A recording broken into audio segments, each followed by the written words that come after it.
संध्या बेले आमर जो जिला शिशु सुरक्षा अधिकारी अच्छे पाखर सूचना पाइलु जे जाजपुर टाउन आमर आईएस सर फोन कर कहली कि एमती गोटे पिला जो बिक्री घटना आम पाखक आपणकर टीम को पठातु तो सार सागर कथा मुझे आसिक पहुँचली आम जॉइंट टीम पुलिस आम मिसिकी गलु से जो पिलार जी माँ जी बिक्री करता सी आसला खबर नेला सी जो लोक को बिक्री करते पाखर गलु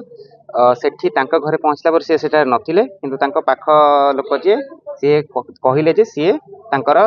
दूर संपर्क जन को पिलाटी को 3 दिन पूर्व दे देइचंती पाखर से एड्रेस नेला आम जामर रामबाग हल्दीपदा पहुँची जो पिलाटी थिला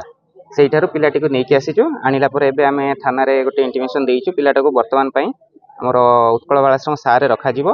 काली शिशु मंगल कमिटी आगे उपस्थापन करा सारा काली आसंता काली आसला आमर जिला शिशु सुरक्षा अधिकारी शिशु मंगल कमिटी और आमर जिला प्रशासन सागर मंत्रणा कर सारा विरुद्ध में आईनगत जहाँ भी कार्यानुष्ठान निया कथा ना शिशु पुत्रटे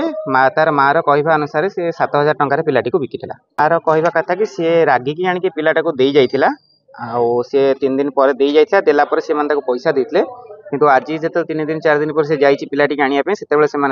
पिला न देकी सेटारू घोड़ा देथिले तार माँ आसी आईन आश्रय निकला सी कहूँ मुझे किंतु कहूँ मुझे पैसा नहीं तो से जिनसा जना पड़े तार माँ को काली जो सी आसवे शिशु मंगल कमिटी काउनसिलिंग करागला अधिका तथ्य सामना को आसीपर।